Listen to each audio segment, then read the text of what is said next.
جهز نفسك لانك على وشك الدخول في اقوى قصتين هيضحكوا على اليوتيوب بالكامل عن العادة السرية. ومش بس كده، فيها صدمات كبيرة جدا جدا، فما تنساش تتفرج للنهاية لاني سايب لك مفاجأة كبيرة جدا، وهو التحرر بالكامل من العادة السرية.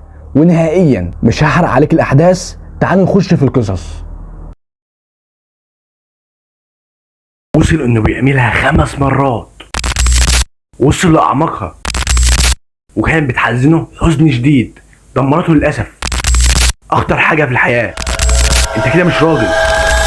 للاسف انا هتكلم النهارده على حاجه بتخاطب 99.9 في حاجه بتخاطب الشباب، لان بقينا متفتحين جدا. هنتكلم على موضوع العاده السريه، ومعانا قصه شاب واجه الخصم القوي ده، وهنتكلم على كل مرحله في حياته لحد ما وصل انه يبطلها. اهلا بيك في قصه محمود مع العاده السريه. ما تنسوش تعليقاتكم الايجابيه، ويلا نبدا. محمود كان طفل عادي جدا، ساكت دايما، ما بيتكلمش كتير، ووشه دايما محمر من اقل حاجه، يعني شخص خجول جدا. كان عنده 14 سنه في مدرسه حكوميه في حي هادي وسط عيله مشغوله. الاب دايما في الشغل والام دايما تعبانه، وما عندوش اخوات كبار يوجهوه صح ويعلموه من خبرتهم. في يوم من الايام بيقلب في قنوات التلفزيون، عينه وقت على مشهد غريب، مشهد خلى قلبه يدق بسرعه، وده في مرحله مراهقه يعني بلغ، وهو مش فاهم ايه اللي حصل، بس احساس بيراوده. ومن ساعتها فضوله اشتغل، وما عادش زي الاول. محمود فضل كل يوم متوتر، كل ما يحاول ينام يفكر في المشهد اللي كان في التلفزيون. وفي ليله دخل الحمام وعملها للاسف من غير ما يعرف اسمها، ومن غير ما يفهم هو بيعمل ايه اصلا. بس الاحساس خد عقله لاول مره، يحس انه طاير فوق السحاب. بس بعد الطيران ده بينزل في حفره سودة. جاله تأنيب ضمير وخوف، وحس انه عمل مصيبه. بعد اول مره عملها محمود بقت الفكره دي مش بتفرق دماغه، بقى كل شويه يفكر في اللحظه دي. بدا يدور على النت ويفتح مواقع، واكيد ما راحش بنفسه، دي بصحبه سيئه برضه. وبدا يشوف حاجات اكبر من سنه بكتير. العالم ده كان مرعب، بس هو كان مبهور. في المدرسه كان في كلام بيدور ما بين الطلبه، كلام مكسوفين يقولوه بس مليان فضول، وكلهم بيتكلموا عن نفس الحاجه. بس محمود فضل ساكت، وهو جواه صراخ: هو انا كده وحش ولا هما بيعملوها عادي؟ هو انا لوحدي؟ الايام عدت ومحمود بقى يزوغ من المذاكره ويقفل الباب ويسيب نفسه. جاب بالتدريج، كانت كل يوم مره وبعدها مرتين، والوقت بيجري والذنب بيتراكم، بس هو بيقنع نفسه انه لسه صغير ولما يكبر هيبطلها، وده اكبر كذبه خلقها وبتدمره كل يوم. في يوم من الايام شاف نفسه في المرايه، كان تعبان وعينه محمره ووشه شاحب. انا مالي؟ انا كنت نشيط، كنت بحب اقرا، بحب اتكلم، انا بقيت شبه ميت. بس للاسف بدل ما يواجه رجع لنفس الدايره تاني، لان العاده في الوقت ده كانت المسكن الوحيد اللي بيهرب بيه من الوحده والضغط والخوف. وهنا كانت البدايه الحقيقيه للغرق، لان محمود ما كانش فاهم ايه اللي بيحصل. دي مش لحظه متعه، دي كانت البدايه لسلسله طويله من التعلق والادمان والمشاكل. بس محدش حذره ومحدش فهمه، زي ما عرفتكم الاب والام مشغولين وما عندوش اخوات كبار يفهموه، وهو نفسه ما كانش بيصدق ان العاده دي ممكن تبقى سبب انهيار حياته بعد كده.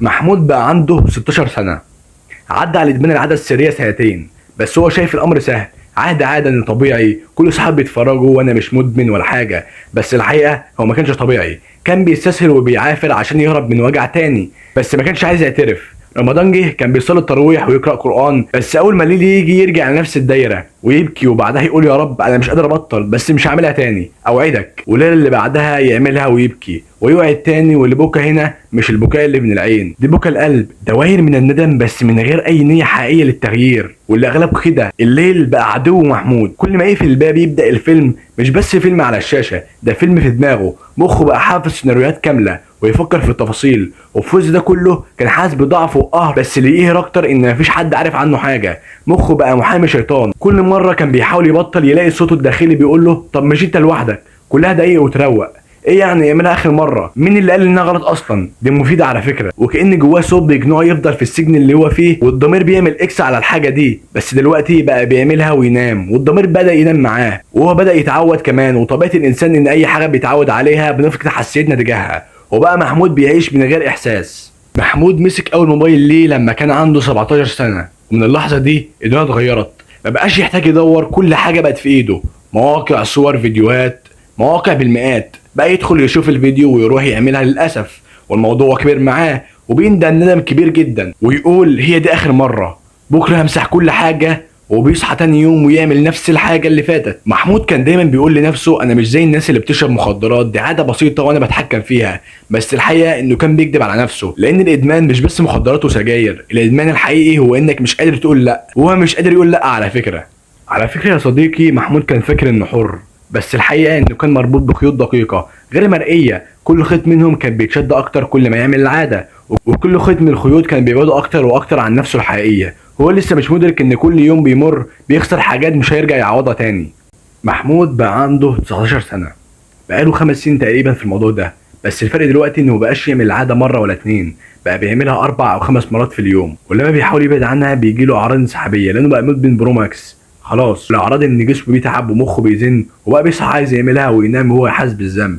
والدوامه دي بدات تاكل كل حاجه ومش قادر يقوم من السرير، والمذاكره بقت حمل كبير عليه، والصلاه بيأجلها، والرياضه نساها. العيله مش طايق يسمع صوتهم، كل حاجه بقت بارده، هو نفسه بقى بارد. هو مش شايف كده بس الناس هي اللي شايفه. محمود كان من الاوائل وكان متفوق، بس دلوقتي بينجح بالعافيه، وبيحس انه غبي، مش عارف يحفظ حاجه ومش عارف يركز، ومخه دايما شارد. واكتر حاجه بيهرب بيها من الحاجات دي هي العاده. مع الوقت بدأ يحس بتعب في جسمه، صداع مستمر وضعف في النظر ورعشه خفيفه في ايده، وتنهيده تقيله كل شويه من غير سبب، وكأن جسمه بيصرخ بيقول له كفايه، بس هو مش سامع. اصحابه بيكلموه مش بيرد، العيله بتنده عليه مش مهتم ليهم، وبيخرج نادرا وبيقعد مع نفسه دايما. بس مش قعده تأمل، دي قعده هروب، لان كل اللي شغله هي الفيديوهات اللي انتوا عارفينها او بيفكر فيها او بيعملها فعليا. العزله بقت بيته، بس البيت ده مفيهوش نور. في ليله محمود قعد مع نفسه وقال انا في ايه؟ ليه حياتي بقت كده؟ ليه دايما تعبان؟ ليه حس اني عايش ومش عايش؟ بس اول ما حس بالفراغ رجع وعمل العاده، وهرب من السؤال كانها مخدرات بتسكت صوته الداخلي بس مؤقتا. صاحبه القريب منه كلمه وقال له مالك كده يا عم، في ايه؟ وشك دايما مصفر وعينك دايما نعسانه ليه؟ ومحمود ضحك وقال له عادي يا عم، قله نوم. بس جواه بيتكسف يقول الحقيقه، ويمكن يكون بيتمنى ان حد يمسك ايده ويقول انا عارف انت فيك ايه وتعال نخرج من ده سوا. بس للاسف الموضوع اللي زي ده بيبقى ساكت ومستخبي، والمشكله هي اللي بتكبر في السكات. محمود دلوقتي بقى واقف قدام المرايه وبص لنفسه وشاف واحد كان نفسه يبقى بطل، بس اتسحب بطريق وحش وتحول لشخص ضعيف مهزوز فاقد الثقه وعلى اخره من اقل حاجه.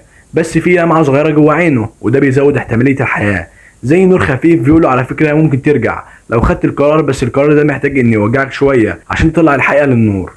الساعه كانت 3 الفجر، محمود نام على سريره ووشه في الحيطه وبدون سبب عينه دمعت. حاسس انه مكسور، مش كسر جسم، لا كسر روح، كأن حد عمال بيسرق منه حاجات صغيرة على مدار سنين، وفجأة لقى نفسه فاضي ومش لاقي حاجة يعملها. قال بصوت واطي أنا زهقت، أنا حرفيا مش طايق نفسي، عايش طول حياتي بحاول أستخبى، مستخبي من ربنا ومن أهلي من صحابي ومن نفسي حتى. ومن اللحظة دي أخد أول قرار حقيقي قصاد نفسه، أنا هبطل ولو وقعت تاني هرجع أقوم. فتح الموبايل وكتب على اليوتيوب إزاي أبطل العادة السرية. لقى فيديوهات كتير بس في واحد شد انتباهه، شاب بيتكلم بصراحة بيحكي تجربته، حس ان الشخص ده شبهه، سمعه للاخر واول مرة يحس ان في حد شبهه وفهمه. ومن اللي استفادوا من الشخص ده كتب في نوتة ممنوع موبايل في الحمام، النوم بدري، رياضة، تحدي ال 40 يوم. وبدأ بصعوبة بس بدأ. اليوم الاول كان غريب قوي، حس انه متحمس بس برضه متوتر. تاني يوم مشتاق ليها، تالت يوم جسده بدأ يزن، رابع يوم حلم احلام مش كويسة وده بسبب الاحتلام، في فاضي من رمز رجولته فبيطلعها بصورة حلال. خامس يوم وقع بس المره دي مختلف، ما بقاش يقول انا مش قدها وييأس، ولكن كمل في مسيرته، قال انا وقعت بس هرجع، وده الفرق اللي غير كل حاجه في حياته. بص في المرايه وانا لسه جوه السكه، انا مش هبقى بعد كده عبد للشهوه، انا انسان عادي عندي عقل وعندي قلب وعندي طموح. وكتب في ورقه كبيره انا اقوى من العاده، انا مش جسد بس، انا روح، وحطها على الحيطه فوق السرير. كل يوم يصحى يشوفها، وكل يوم قبل ما ينام يراجع نفسه. بدأ يصحى بدري ويجري في الشارع ويسمع قرآن الصبح، يتوضى ويصلي، ياخد دش بارد ويذاكر ساعة قبل المدرسة، يسجل كل يوم في النوتة اليوم رقم كذا من التعدي، وبيكافئ نفسه على تخطي المهام. وحياته بدأت ترجع، ابتسامته بقت صادقة، بس الطريق لسه طويل. في ساعة من الأيام بعد 27 يوم من التحدي وقع، وكانت سقطة جامدة قوي، عملها مرتين في نفس اليوم وحس بندم قاتل. قال انا كده كأني ما عملتش حاجه. بس صاحبه اللي عارف حكايته من زمان قال له لا، انت مش بترجع لنقطه الصفر، انت بتتعلم ازاي تقوم، انت ما عندكش نظاره ثلاثيه الابعاد بتعرفك يحصل كذا ويحصل كذا، انت من الطبيعي انك تقع لانك بتزيد خبره مع الوقت، ولو ما فيش وقعه مش هتعرف تبطلها، كل مره بتقع وتقوم عضلاتك بتقوى. الكلام ده دخل قلبه جامد. محمود كتب انا مش بلعب، انا واخدها بنيه صادقه للتغيير، انا عايز اعيش نظيف، انا مش عبد لجسمي، انا سيد قراراتي، والله العظيم ما هسيب نفسي تاني بسهوله. ورجع يكمل التحدي بتاعه، بس المره دي بصحبه صاحبه الحكيم اللي نصحه، واتنين تانيين شباب على الجروب، باربع شباب بيتحدوا بعض وبيكتبوا لبعض كلام تحفيزي، لسه مكملين يا شباب، ويردوا عليه طالما فينا النفس مش هنتذلل العاده مؤذيه شبه دي، احنا رجاله محمود حس براحة من زمان كان مفتقدها للأسف. راحة مش بسبب انه بطل تماما، لكن لانه بقى في طريق حقيقي، في معارك صعبة، في قلق، في سكوت، بس ده ما يمنعش ان في امل وفي ضوء نجاة. وبعد كده الباب اتفتح وقرر يدخل من الباب المفتوح، بس الطريق طويل وطلب من ربنا دعوة واحدة بس: يا رب ساعدنا كمل. هو مش لوحده على فكرة، معاه ناس، معاه ربنا، معاه نفسه اللي بدأت ترجع له واحدة واحدة، وضميره اللي بدأ يصحى تدريجي. محمود كان ماشي في الشارع حاسس بحاجة غريبة، حاسس ان جواه نار جامدة قوي، بس مش نار شهوة، نار طاقة، عايز يشتغل، عايز يتعلم، عايز ينجح، حاسس انه عاوز يخرج كل اللي جواه. قال لنفسه: كنت زمان بدفن نفسي بايديا، بس دلوقتي هطلع طاقتي دي في شغل، في رياضة، في تعلم حاجة جديدة.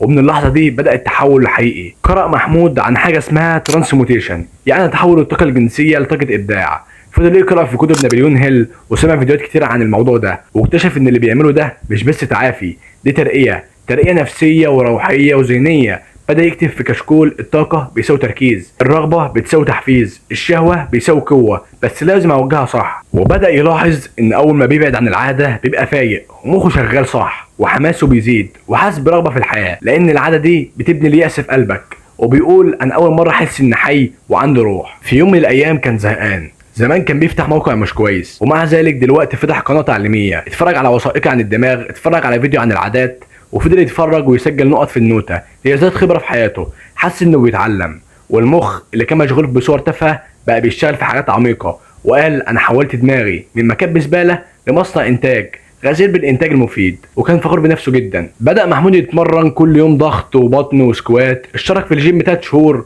وقال: انت النهارده جسمك اقوى، انت النهارده احسن بكتير، انت سيد نفسك. وفي ال3 شهور دول جسمه اتغير، بطنه اتحددت، كتافه وسعت، نظرة الناس ليه اتغيرت، بس الاهم نظرته هو لنفسه اتغيرت 180 درجة. كان دايما الصوت اللي بيراوده زمان صوته الداخلي دايما بيشتمه: يا مدمن، يا ضعيف، يا فاشل، دايما كده مالكش لازمة.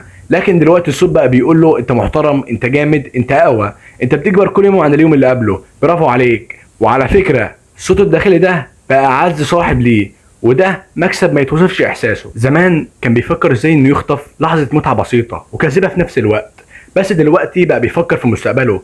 كانت العادة دي محجماه على انه يعيش اللحظة دي وبس، ومع ذلك دلوقتي عاوز يفتح مشروع، عاوز يسافر، عاوز يساعد شباب زيه مر بالمواقف اللي مر بيها. بقى كل يوم يكتب هدف في كل اسبوع: الاسبوع ده لازم اخلص كورس اونلاين، الاسبوع ده لازم اخلص كتاب، اكتب مقال. بقى بيستمتع بحياه لها معنى فعلا، واكتشف انه لما بيركز على بناء نفسه وشخصيته الشهوه بتقل قوي، لان الطاقه بتتحول زي ما قلت لكم، حول الطاقه الجنسيه لطاقه ابداع. وبقى دايما بيقول لنفسه: انا ما بطلتش عشان حاجه ولا لان ارضي حد، انا بطلت عشان اكون شخص حقيقي وانسان عنده مشاعر وحسيس. وكان الاول منعزل مش عاوز يكلم حد، وحياته الاول كانت جافه جدا، وده فرق معاه جدا.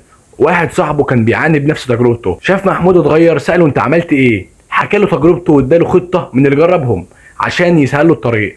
وصاحبه اتغير فعلا عشان كان صادق مع نفسه. فجأة محمود بقى ملهم، بقى مثال للناس، وده حس انه ما عداش بالقلم ده على الفاضي، وحس فعلا ان له رسالة في الحياة ولازم يقوم بدوره ويساعد الناس. محمود كان قاعد لوحده مستمتع بحياته الهادية الجميلة وبيشرب كوباية شاي، وبص لنفسه في المراية وشاف راجل مش ولد، شاف بني آدم واعي نضيف صادق مع نفسه. وقال: انا مش زي زمان، انا بديت نفسي من اول وجديد، واللي جاي اعظم بكتير. محمود صحى قبل الفجر بدون منبه وفتح عينه وقال: ياه، انا صاحي ومش تعبان. زمان كنت بقوم محطم من جوايا. قام اتوضى وصلى الفجر في المسجد، وقعد في البلكونه بيشرب كوبايه ميه وعليها ليمونايه ومعلقه عسل وبيشم الهواء الطبيعي. وقال لنفسه: اجمل احساس انك تبدا يومك بنظافه من جوه ومن بره. كتب في الكشكول: شكرا يا رب اني فقت بدري، شكرا على اني ماشي على الطريق الصح، النهارده يوم جديد وفرصه اجدد. ونزل يجري شويه في الشارع، نفسه طويل ورجليه ثابته مش مهزوزه. كان كل شويه بيقول: انا قوي، وكل زفير بيقول: انا حر. رجع من الجري وعمل وجبه خفيفه، بيض وشاي اخضر وسام بتكسر تحفيزي وهو بياكل، وبعدها خد شاور بارد وقال: الحمد لله مفيش ولا نقطه طاقه ضاعت النهارده، انا مستفاد منها كلها. مسك ورقته اللي فيها اهدافه بتاعه الاسبوع وقال: النهارده عندي شغل على مشروعي، هقرا فصلين من كتاب التسويق. ابتسم وقال: كنت بفكر اهرب من اليوم ده، دلوقتي انا مستمتع بكل لحظه في حياتي، واتمنى كل الايام تتعاد وما عنديش مشاكل. قعد يتفرج على فيلم وثائقي عن الدماغ وازاي بتشتغل، وبيتعلم وبيدون وبيكتب ملاحظات. وبعدين مسك كتاب تنميه بشريه قرأ فيه ربع ساعه قبل ما ينام، وبعدها فتح كشكول وكتب: انا مش بس بطلت العاده، انا بنيت بني ادم جديد كان محطم ورجعت لنفسي احترامها. وغمض عينه ونام نوم الابطال. قصة محمود مش مجرد قصة فردية، دي قصة شباب كتير تعبوا ووقعوا وقرروا يواجهوا ويتغيروا. ودي رسالتي لكل اللي بيشاهدني دلوقتي، لو محمود قدر انت كمان تقدر، وانت قدها. وعلى فكرة هي مش اكل ولا شرب علشان لو بطلتها تموت، لا هي عبارة في بدايتها عن افكار بتراودك، ولو عرفت تتحكم في الافكار دي هتبقى انت الاقوى. اهلا بك في قصة ادم، ودي مش مجرد قصة، دي رحلة من اول لمسة لاخر دمعة. اهلا بك في قصة ادم مع العادة السرية. ادم كان عنده 13 سنة، طفل بريء عايش في حي شعبي، بيحب الكورة، بيذاكر بالعافية، ولطيف جدا، بيضحك لكل الناس. بس في يوم صحابه جابوا له موبايل وقالوا له بص دي، شوف الجمال، وفتح له فيديو واحد مدته دقيقتين. بس الفيديو ده قلب حياته. في لحظة دماغه ضربت وحس باستغراب كبير، حس بحاجة أول مرة يحس بيها، مش فاهمها بس عايزها تاني. رجع البيت وقلبه بينبض جامد، مش من الخوف، من اللي شافه، وقفل على نفسه اوضته وجرب اللي شافه. ومن هنا كان فاكر انها لحظة وهتعدي، بس لا، هي كانت لحظة البداية. كل يوم فضوله بيكبر وبيبدأ يدور، كل ما يزهق، كل ما يحس بالملل يرجع للحاجة دي، وحالته النفسية بتتدهور أكتر، وبقت الحل السهل اللي بيهرب بيه من أي حاجة مش مظبوطة في حياته، وبيغرق ومش عارف يطلع صوت حتى. بس في يوم حصلت حاجة غريبة.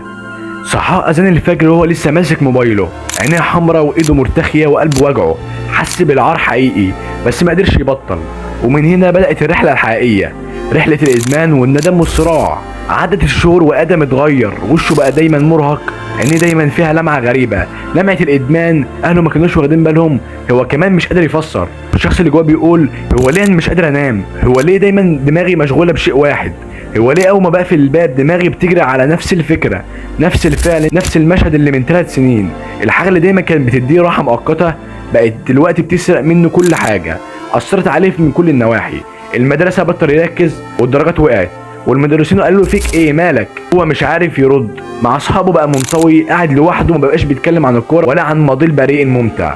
كل حاجه بقت ممله الا الفيديوهات الاباحيه. كل ما يحاول يبطل يحلف نفسه دي اخر مره، بس يعد يوم ويرجع تاني. وده كان اول صراع حقيقي، مش صراع ضد رغبه، لا، بقت صراع ضد نفسه، صراع ضد حاجه هو بيحبها وبيكرهها في نفس الوقت. وعلى فكره هي تجزأت من شخصيته جواه كمان، وبدأ يسأل نفسه هو انا مريض؟ هو انا مش طبيعي؟ هو في حد تاني كده؟ بس محدش بيتكلم، الكل ساكت، واللي ساكتين فيهم واقعين زيه بالظبط، بس كل واحد حابس نفسه في زنزانه صامته. هو حاسس انه محبوس، بس الغريب انه مفتاح زنزانه في جيبه، كان ممكن يخرج بس ما كانش عارف يخرج ازاي. ومع كل محاوله فشل الاقلاع بيبدا يفقد ادم الثقه في نفسه، كل ما يفشل يقول لنفسه انا ضعيف، انا فاشل، انا عمري ما هبطل. ويا سلام اول ما يخش يشوف فيديو بيتكلم عن التحكم في رغباته والسيطره على نفسه، بيضحك ضحكه سودا. تحكم ايه؟ انا مش قادر اتحكم في عاده بتاذيني وانا صامت امامها، بس جوه الضحكه دي دمعه مكتومه ومحبوسه. وفي لحظه معينه وبعد ليله طويله ادم بص في المرايه وقال انا مش انا، بقيت شخص تاني. ومن اللحظه دي قرر يبدا رحله جديده، مش رحله بطل خارق، لكن رحله واحد بيحاول يخرج من سجن صنعه بايده. بعد الانهيار ادم قرر يعمل حاجه لاول مره، يكتب. مسك ورقه وقلم وبدا يكتب انا ادم 18 سنه مدمن عاده سريه من 5 سنين، انا مش عايز اكمل كده. بدا يكتب ويعصر دماغه على اي حاجه تخليه يخرج بره السجن ده. كل مره بوعد نفسي وبغزل نفسي في الاخر، في المحاوله دي انا هاخدها جد. كان اول مره يواجه نفسه بصدق، والمواجهه دي كانت عامله زي الدش البارد على دماغه في عز السقعه. بدايه صعبه بس حقيقيه. في اول يوم كان بيحس انه تايه، بيعد الساعات، دماغه بتزن وايده بتهتز، جسمه بيطلبها بس هو بيقول له لا. اول ليله عدت من غير ما يعمل حاجه، ما كانش فرحان، كان مرعوب، حاسس ان في جزء من حياته ضايع. جواه نور صغير بيتولد، ويتفرج على فيديوهات عن الدوبامين وازاي بيشتغل، وعرف ان اللي جواه مش رغبه في العاده، لا دي كيمياء دماغه اللي اتلخبطت من كتر التحفيز. بدا يكتب ملاحظات، يعمل جدول، يلعب رياضه خفيفه، بس الاهم انه بدا يلاحظ اللي بيحفزه، انه بيعمل كده بعد الملل وبعد التوتر، لما بيكون لوحده بالليل، بعد المذاكره وقبل النوم. كل مره بقى يكتشف نقطه ضعف جديده، بدا ينام بدري، بدا يقفل موبايله قبل النوم، بدا يقفل النت في اوقات معينه، بدا يغير مكان جلوسه في البيت، وبقى بيخرج كتير ويشم هوا طبيعي. بس دي كانت معارك وانتصار كبير ليه. للاسف رجع لها بعد 3 اسابيع، بس ما قررش يستسلم ابدا ويرجع ليها، لانه كان عارف عامل ازاي وقتها. بدا يجرب ويزيد خبره اكتر في الاقلاع، وبقى فعلا مهيئ لكده. وبعد كده بقى شخص تاني خالص، وبنى عادات مفيده جدا، زي انه بقى بيلعب رياضه وبيجري، وبقى حاجه تانيه خالص. كنت فاكر اني لوحدي، كنت فاكر مفيش حل، لحد ما جربت الطريقه دي، وكل اللي جربوها قالوا نفس الجمله، ليه معرفتهاش من زمان؟ تسريب للحظة في حياة كل واحد فينا. اللحظة اللي بيبص فيها لنفسه في المراية وسايب المية شغالة، مش عشان بيغسل وشه، لا، عشان صوت المية يغطي على اللي جواه. اللحظة دي بيبقى فيها صمت غريب، مش صمت المكان، لا، ده صمت الروح. ووسط الصمت ده بيجي صوت جواك يقولك انا فاشل، ماليش لازمة. ليه كل مرة بوعد نفسي وارجع؟ ليه حاسس اني لوحدي؟ بس اسمح لي اقولك، انت مش لوحدك، انت واحد من ملايين من شباب بيصارعوا نفس الحاجة، ومن قلوب بتنزف وهي بتحاول تكون انضف، ومن عقلك اللي بيتلخبط بين شهوة ووعد وصراع وندم. كان في شخص عادي جدا جدا جدا وغير ملفت اطلاقا، بس جواه حرب محدش شايفها، بيتوجع من جوه. الولد ده اول مرة اكتشف فيها العادة السرية كان عنده 12 سنة بالصدفة، من صحبة سيئة بيتكلموا عن الموضوع ده، ومن يومها اتفتح باب جواه مش عارف يقفله، وبيخليه متألم كل يوم. كل يوم كان بيقول اخر مرة، وكل يوم يرجع. بس الغريب ان الولد ده هو انت او انا او هو اي واحد بيسمعني دلوقتي. الولد ده مش فاشل، الولد ده مجروح، لان محدش علمه يعني ايه طاقة ويعني ايه مقاومة. محدش فضل يواسي فيه اثناء وجعه وهو تايه جدا. قابلت ناس كتير جدا بيحاولوا يبطلوا العادة السرية، واحد بيصلي كتير، وواحد بيجري، وواحد بيشتغل 12 ساعة عشان يلهي نفسه. دول اشخاص مجتهدة وحابين التغير. وواحد قال لي انا بقالي سنتين ما وقعتش، بس كل يوم ببقى في اختبار. وواحد تاني قال لي انا في الاسبوع الاول بس بفكر فيها كل ثانية. الاتنين دول متشابهين، لكن كلهم بيجتمعوا في كلمة واحدة: بيحاولوا. وانت كمان بتحاول، وده في حد ذاته بطولة. في احساس بالذنب بيدمرك من جوه، بتحس انك شخص مش نظيف، بتكره نفسك. بس استنى، هل العادة السرية غلط؟ هل بتأثر على جسمك ونفسيتك؟ اكيد. بس هل هي دليل على انك انسان وحش؟ لا. العادة دي مش تعريفك، مش هويتك، هي مجرد تصرف غلط بتكرره. وده بيحصل لكل بني ادم بيغلط ويتعلم. محدش بيطلع يقولك انا كنت مدمن عادة سرية. ليه؟ عشان المجتمع بيحكم بسرعة، عشان الناس بتنسى اننا بشر بنغلط عادي.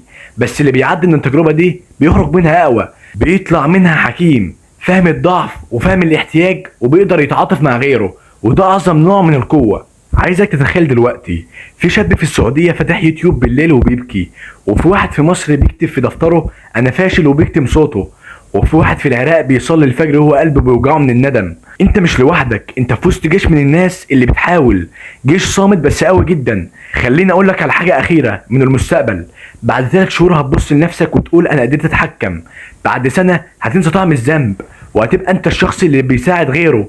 وهتبقى عارف انك يوم ما حسيت انك لوحدك كنت محاط بقلوب بتحبك، ونفس لسه مكمل، وربنا عمره ما بعد عنك. كان فاكر انه خلص، اقسم ووعد وكتب في النوتة اخر مرة خلاص. قفل الموبايل، مسح اي حاجة تخص العادة، وقعد على السرير ولا اني اتغيرت. بس بعد كام يوم رجع، بس ما كانش ابدا بان اراته ضعيفة ولا لانه وحش، بس لانه في حاجة جوانا كلنا اسمها الفراغ. الفراغ مش بس وقت فاضي، الفراغ ممكن شغلانة مش بتحبها، صحاب مش فاهمينك، بيت مليان ناس لكنك حاسس انك لوحدك لان محدش فاهمك. وبيجي الليل وكل حاجة كانت شغلة وقته بتختفي، وتلاقي نفسك قدام نفسك، ومن كتر الوحدة بتفتكر انك محتاج حاجة تملى اللحظة دي، وتلاقيها فعلا. وهي اول حاجة بتيجي في دماغك هي العادة. بس ليه العادة بالذات؟ عشان بتديك شعور فوري وسريع بالراحة، حتى لو شعور مزيف. جسمك مش محتاجها بس عقلك متعود. العقل البشري غريب جدا، بيسجل كل حاجة بتمتعك انت ويحطها في خانة الامان، حتى لو العادة دي بتدمرك بعد ما تخلص زي العادة. وعشان كده اول ما بتحس بالتوتر او بضغط او وحدة، عقلك يقولك ارجع للحاجة اللي كانت بتخليك مرتاح، حتى لو بعد الراحة دي بتيجي لزقة ندم مميتة. الضغط مش لازم يكون موقف كبير على فكرة، ولكن ممكن يكون تراكم صغير مع الوقت بقى حاجة كبيرة، زي انت ما بتصليش او امتحان قرب او حوار بتأجله. اي فكرة بتخليك تتقدم وانت مش عارف تعمل حاجة، تفتكر نفسك ماشي تمام بس اللاواعي شايل. واللاواعي ده هو عقلك الباطن بيخزن اي حاجة، والفكرة اللي بتكرر بياخدها على اسلوب حياة، ولما يتزنق او يزهق يقولك هو بيصرخ روح للعادة، وفعلا بتروح. لماذا يا عزيزي المشاهد؟ هل انت مدمن ولا انت بتدور على حاجة بتهربك من الواقع؟ هل فيك حاجة بايظة ولا المجتمع هو اللي عمره ما سمعك؟ هل فيك شر ولا فيك وجع ملوش مكان يخرج فبتطلعه في صورة حاجة بتريحك زي العادة؟ مرة واحد قال انا مش بعمل كده علشان بحب العادة، انا بعمل كده علشان عندي طاقة حب عالية. كبت الطاقة، انت ممكن تكون انسان عندك طاقة حب او شغف او حركة او ابداع، بس مش لاقي حاجة تخرج هذه الطاقة، فتوجه الى اسرع واسهل مهرب ومخرج، والمخرج ده بيقفل عليك اكتر فاكثر. وكلامي هنا عند العادة. السكوت مش غلطتك بس، السكوت مش علامة ضعف، السكوت هي علامة انك بني ادم وانك بتدور على نفسك وسط زحمة الحياة. السؤال الحقيقي هو انك مش ليه رجعت، السؤال هتعمل ايه دلوقتي. انت مش فاهم نفسك، كل مرة بتقع وتقول اخر مرة وترجع تقع تاني. ليه؟ لانك كل مرة بتقع مش بتفهم الوقعة، بتلوم نفسك بس وتكتئب. ما دورتش قبل كده تغير عقليتك اللي هتغيرك، وبعد كده تكتئب تدخل في دايرة جلد الذات. بس مش بتسأل السؤال الأهم، هو إنك ليه وقعت المرة دي بالتحديد. الوقوع على فكرة مش بيجي فجأة، بيبدأ قبلها بلحظات. من ساعة ما اتكسرت جواك كلام ومعرفتش تقوله، من يوم ما حسيت إنك مش محبوب، من أول لحظة سبت فيها لنفسك الباب يتفتح للصورة أو الفكرة أو الشعور. في حاجة اسمها الزحف العقلي، مش بتقع وانت قوي، بتقع وانت منهك وخايف وفاضي. الوحدة مش معناها إنك لوحدك، الوحدة معناها إنك مش قادر تعبر عن اللي جواك لأي حد، حتى أقرب الناس ليك. فتكتم وتكتم وتكتم، وفي الآخر تفرغ الطاقة دي في العادة. تخيل معايا واحد رجع من المدرسة محدش سأله أنت عامل إيه، قاعد لوحده دماغه فيها دوشة والهدوء بيخوفه، بيفتح الموبايل يقلب شوية يشوف صورة في التانية وبعدين يقع. مش علشان هو مش كويس، بس علشان محتاج حد يقول له أنا فاهمك، بس مفيش حد بيقولها. أغلب من بنين العادة محتاجين للدفء، بيدوروا على معنى، على حضن نفسي، وكل ده مش لاقيينه، فبيدوروا على اي حاجه تعوضهم حتى لو لثواني. بس المشكله مش في اللذه، المشكله ان اللذه دي بتاخدك وبعدها تسيبك اكتر وحده من الاول. دايما بقول السكوت مش نهايه، لكن كتر السكوت بدون فهم بيتحول معاك لعاده، وبيحطك في دايره كل ما تخرج منها ترجع لها. بس لما تبدا تلاحظ انا ليه وقعت، كان في ايه مضايقني قبلها، ايه كان ناقصني وما لقيتوش، ساعتها الدايره بتتفتح والنقطه اللي كنت بتقع منها ممكن تتحول لبدايه صعود. فكلامي هنا وهو انك دايما لاحظ نفسك وبص وحلل تحركاتك قبل ما تبدا العاده، ودايما شوف نقاط ضعفك وخليه محل قوه، وابحث كتير واعرف انا ليه وقعت في النقطه كذا. وطبعا من اهم الحاجات انك تقويها وتخليها في يومك وهو انك تصلي. والله اول ما تبدا تتقرب من ربك كل حاجه هتتحل، ودايما تدعي وربنا عمره ابدا ما بيخذل حد في الحياه.